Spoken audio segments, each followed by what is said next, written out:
Many people who fell sick with coronavirus in March or April are still not fully recovered. Their struggle shows how problematic this virus can be. I try and I try, but as soon as I go a bit faster, my body says, no way. Back in spring, hardly anyone was thinking about long-term health effects, especially not for young patients whose symptoms were mild. Every week I think this can't be happening. It's just taking so long. I'd much rather be hiking up mountains like I normally do in summer. How are doctors dealing with this still relatively unknown virus? The most difficult thing is, we've only just started to understand the disease better. It's like running in a race where the rules keep changing.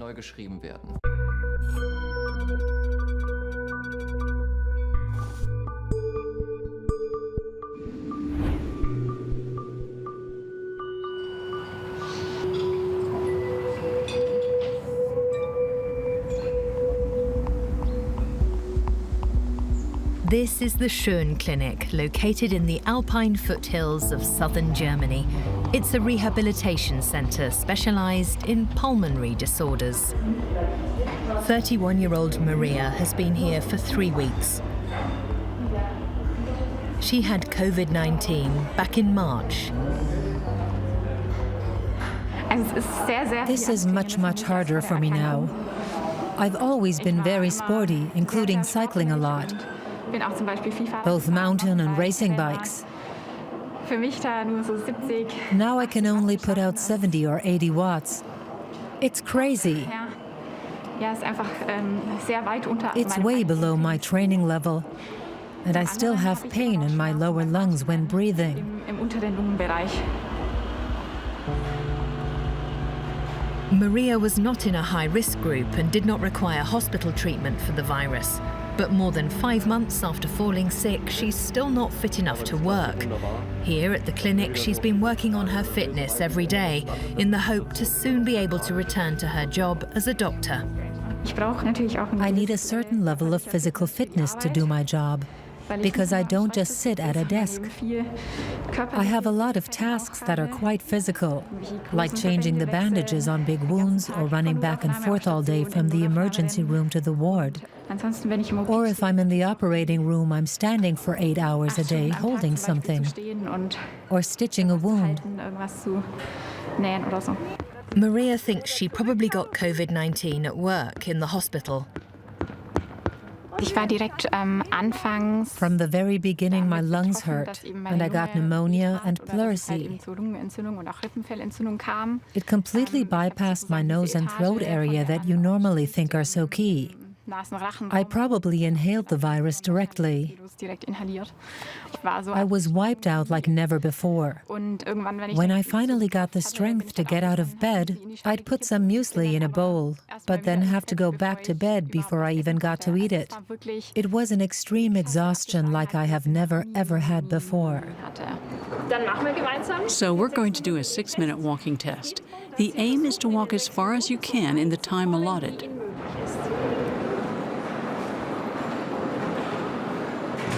Eight weeks after falling sick, Maria went back to work. Even with pain medication, she only managed 9 days. In July, she tried again. When the increased pain levels and exhaustion returned, she applied to come here. How breathless were you while walking? Between 5 and 6.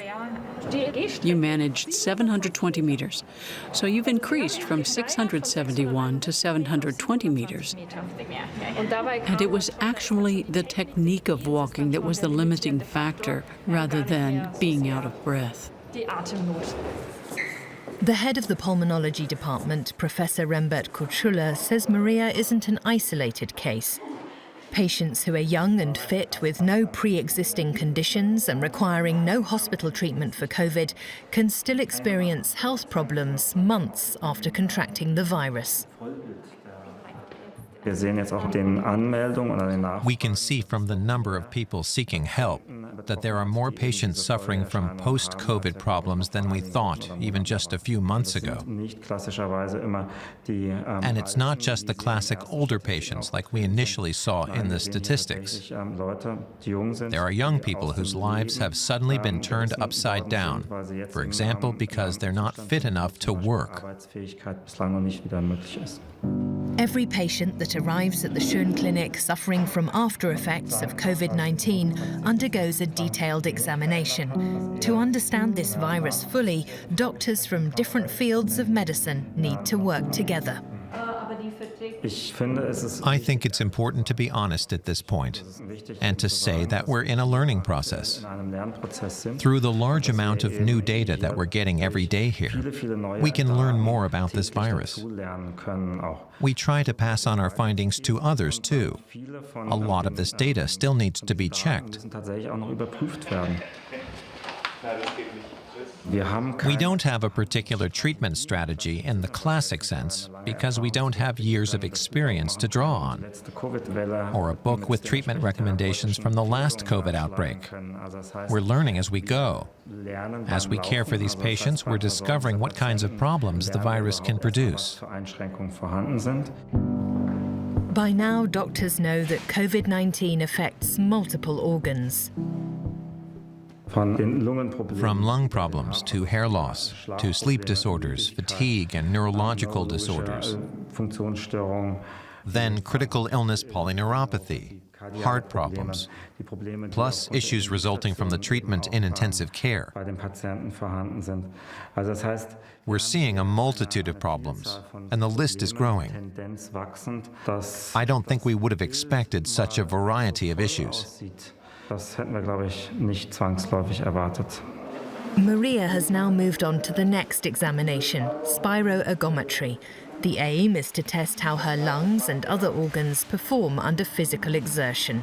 She has one more week at the clinic here in Bavaria.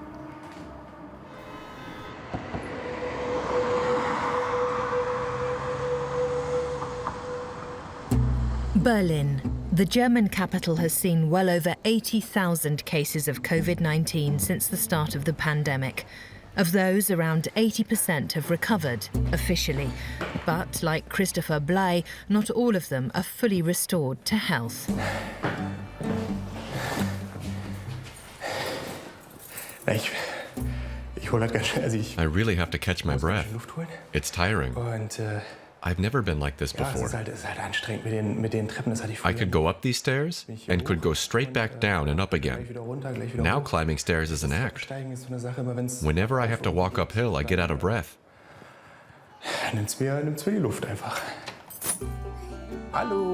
Christopher Bley caught COVID-19 in mid-March.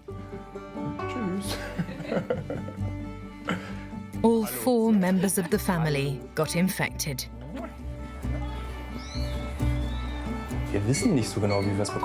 We don't really know how we got it. We were in Austria, but not in Tyrol, where it was bad. We came back on March 1st. My oldest daughter went back to kindergarten for 7 days. The virus was in the news, but not big yet. At the beginning of March, most people didn't see the virus as a major threat or the start of a global pandemic. So Christopher didn't take his symptoms too seriously. My oldest daughter had started kindergarten the previous summer, and since then I'd had a permanent cold. So I was used to having cold symptoms. On holiday in Austria, I still felt fine. Then we came back and I developed a sore throat and a bit of a cough. Nothing serious. I didn't have a temperature. Neither did my partner. The children had a slight temperature, but that's not unusual. Children often do. It was all relatively unproblematic. Alles eigentlich relativ problemlos bei uns halt. Once their quarantine period was over, they were considered officially recovered and were allowed to leave the house again. But 1 month later, both Christopher and his partner Steffi developed new symptoms. It was quite a long time before we realized that what we were experiencing was linked to COVID-19. I have allergies, and in May, the start of the allergy season, I suddenly started getting short of breath, which I never had before. I usually took an antihistamine. I had these few problems, but nothing special. So I thought, wow, my allergies have gotten worse. But I didn't link it to COVID-19. I kept going out on the balcony because I felt I had to get some fresh air, and I'd bend over to catch my breath. I'd have that about every 2 days. But then it rained, and normally that would mean all of my allergy problems disappear. But I still got it, and that's when I knew something was wrong.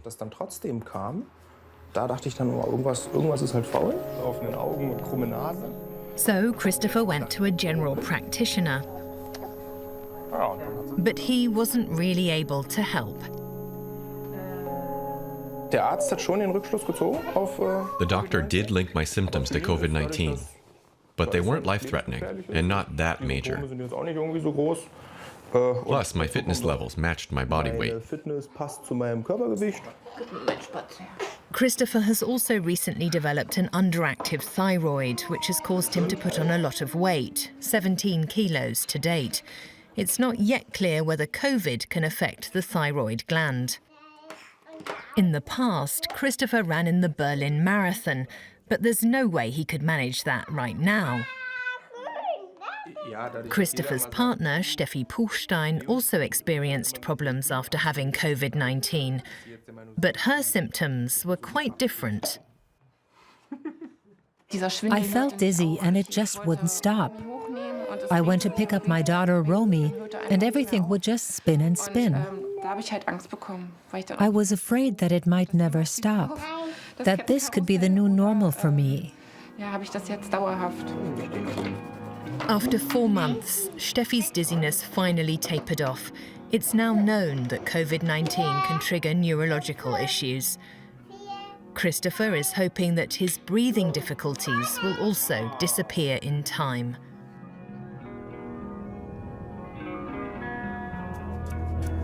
International studies show that the lungs and heart can indeed recover from the virus, given time. A test shows Maria's lung function is now back to normal, 5 months after she caught the virus. On the one hand, I feel good because I'm getting lots of therapy here. But on the other, I keep thinking, what will it be like after the therapy, when I go back to work?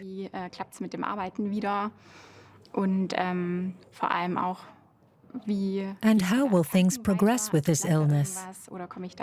Will there always be issues, or will I get back to the same level of fitness and quality of life that I had before?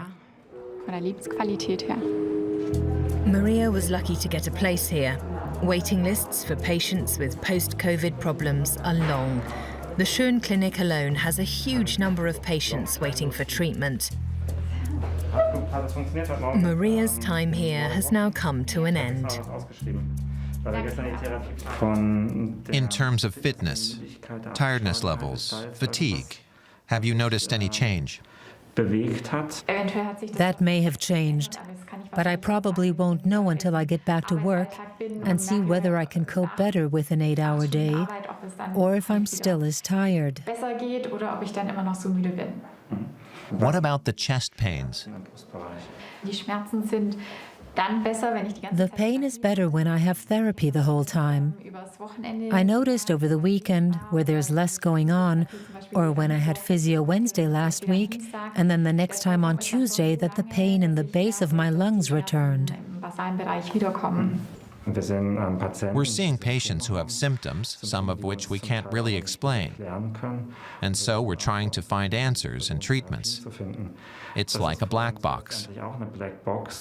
And whenever I can't explain and convey something in a way that's well-founded, it leaves a sense of uncertainty. I freely admit that.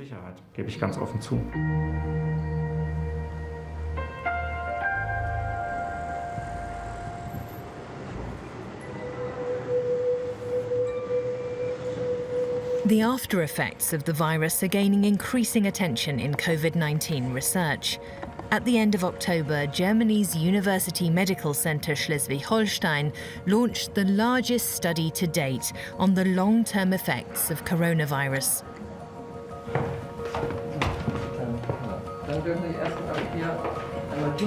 Professor Thomas Barmer and a diverse team of doctors are examining 2,000 former COVID-19 patients in Germany who are no longer positive and are listed in the statistics as recovered. We certainly know more than we did back in February, March, or April, because now the phase is beginning where we can start to understand the after effects of the virus.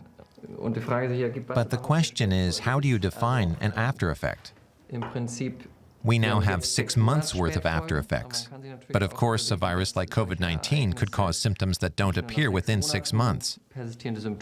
You might have long-term effects that emerge after 5 or 10 years.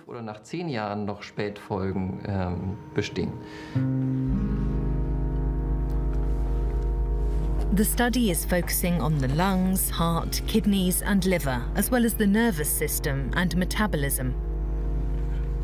Andreas Thümer is one of those taking part. Back in March, he was here in intensive care and in an artificial coma for 7 days. When he heard about the study, he applied immediately. I hope it means that I'm now being monitored, so that if there are any after effects, they can respond.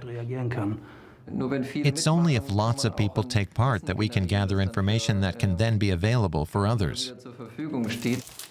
Professor Barmer and his team are also examining post-COVID patients who didn't require hospital treatment.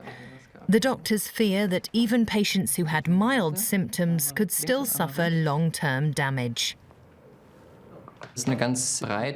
There's a wide range of symptoms that we as doctors are confronted with, where we need to differentiate carefully. What can be attributed to the virus that may have been directly caused by it? And where do we need to exercise caution and not just put everything down to corona? We need to continue doing our work thoroughly as before, while taking COVID-19 into account.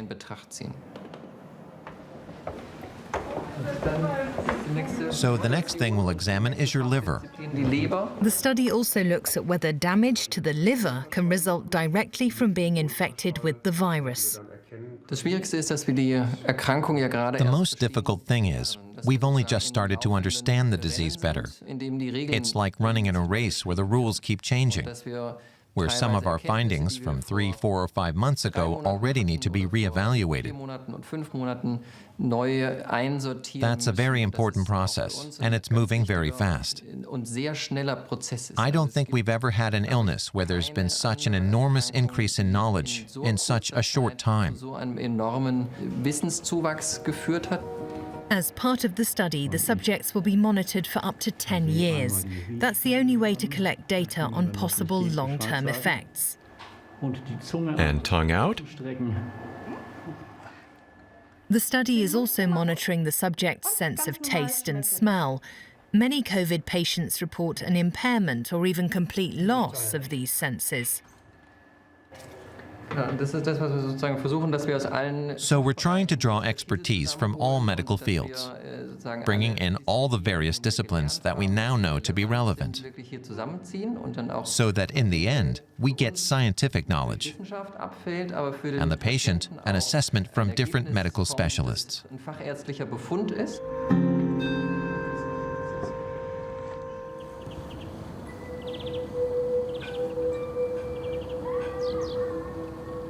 Well over 1 million people in Germany have now recovered from the coronavirus. Writer Nina Marewski is one of them. After a short holiday in Valencia, she started to show typical COVID symptoms. That was in mid-March. But the test centres and her doctor refused to give her a test, so she paid for one herself. The result, positive. By April, she was no longer positive. Months later, she still didn't feel well. It was distressing psychologically. My hair started falling out. It started very slowly. There was more hair than usual in my brush and in the shower. Then over breakfast one day, my husband said, "You've got hair all over your shoulders." I felt like I was falling apart. She has also suffered heart palpitations and chronic fatigue. Her doctor did not link these new symptoms with her previous COVID-19 infection. After completing her time in quarantine, she started writing about what she'd been through on Facebook. At the time, she didn't know that she would have more symptoms to deal with later. I had a mild case. I was only in hospital briefly, didn't need a ventilator and didn't have pneumonia. I posted a photo of my positive corona test and wrote about how it felt to have the virus. I realized that many people felt a real need to know more about this illness. People started writing to me because they were experiencing the same things. They were sick but weren't getting help or were seeking advice. And I discovered that many were feeling very, very helpless. She also wrote online about her experiences with later symptoms. Nina and other COVID long haulers talk regularly on social media. One man who's taking part in a medical study wrote and told me that he and his wife have both sustained damage to the heart. It's in the paper again today. A study by scientists at the University Hospital Frankfurt shows alarming findings on the impact of the coronavirus on the heart. The virus can cause serious damage to the heart. Thankfully, it's now slowly coming to light. It's scary, but I'm glad that the media are now finally reporting on how dangerous this really is. Nina Marevsky has found new friends through the articles she's posted online. Angela Callan from Ireland is also struggling with symptoms long after having COVID-19. She was a singer before she got sick, but still can't work. I'll call Nina and she'll say, oh, I've got this or that. And I'll think, oh, God, I've got that too. Or she'll say, no, it's getting better. It's been a great support. Yep, an anchor. You need someone else who has the same illness and understands what you're going through. Angela is also suffering from fatigue, something many post-COVID sufferers complain of. How and why the virus leads to chronic fatigue is still unclear. Are you tired all the time too? Yeah. I have this tiredness that comes really suddenly. Do you get that too, that you feel super and then suddenly you get a day where you can't do anything at all? Yeah, but after 5 months, I don't get that as much, thankfully. Yes, but when you get it, it's like a flashback. You start to panic that you're getting sick again. Yeah, you definitely feel afraid. It's not to be underestimated. I was in great shape. I never thought something like this would happen to me. It all happened so fast. I felt like I'd been hit by a steamroller. Within hours, I was unable to move. The two women find it hard to understand how some people can make light of the virus. We know that we need to take it seriously because we both know how awful it is. Awful. I've lost contact with some people a bit who just rolled their eyes. Or even friendships ended because some people don't recognize the danger and think these public restrictions are the problem, not the virus. Angela misses her family back in Ireland. She hasn't stepped on a plane since the start of the pandemic. Even though she now has antibodies, she's too afraid of getting reinfected. Fear can be so debilitating. It doesn't help you get better. Not at all. You need to be careful and stay informed, but you can't eliminate everything.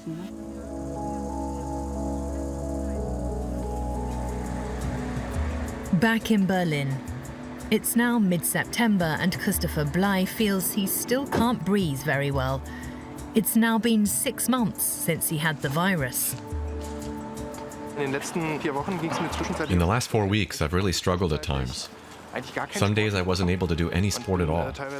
And some nights I've woken up unable to breathe. My chest felt really tight, and I couldn't get enough air.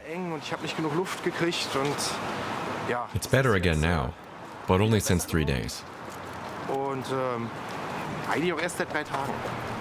Christopher works as an insurance broker, so he can do his job even with symptoms. But his condition is causing him psychological stress. I'm going to the doctor because it's just not getting better. I kept thinking I'm improving, but I'm not. Dr. Matthias Krüll is a lung specialist. He's treated more than 30 post-COVID patients in recent months. Many of them were not in a high-risk group, just like Christopher. It feels like I'm not getting enough oxygen. I don't know what I should do then. I just don't know what to do.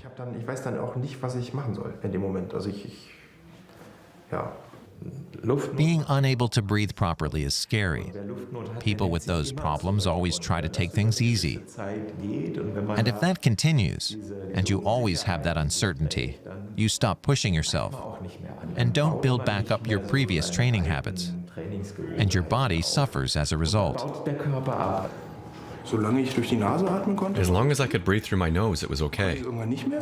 Once I couldn't, it went downhill rapidly.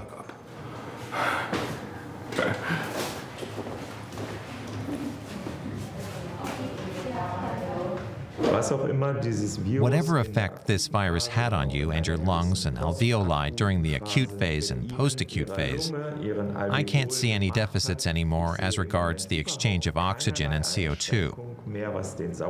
No diffusion impairment, as we say. It's very important to show that there's no serious physical impairment, because faith needs to be restored, confidence in your own body. That's the most important thing now.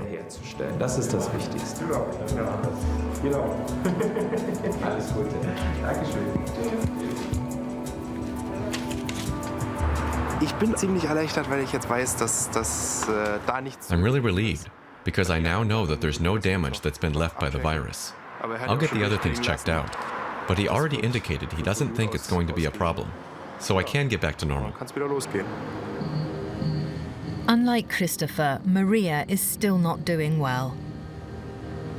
Since returning from the clinic, she goes out to the forest as often as she can to go walking and build up her fitness. The clinic certified me unfit to work. I definitely still couldn't do a physical job, which is what my career requires. I'm supposed to do 24-hour shifts as well, where I have to cover the entire hospital. If there's an emergency, if someone needs to be resuscitated, I get an alarm on my phone and have to run over. And I'm then responsible for resuscitating the person. But I just couldn't physically do that right now. She is managing to work, but only for a maximum of 7 hours a day. And it's mostly office work, behind a desk. I've been sick now for more than 6 months. I really can't be bothered with it anymore. I just want it to be over. But okay, this is where I am right now, and I just have to make the best of it. New studies on the after effects of COVID-19 are now appearing almost daily. But for people like Maria, who are struggling with the symptoms, many questions remain. After 6 months, Christopher Bley has recovered. His next goal is to run another marathon.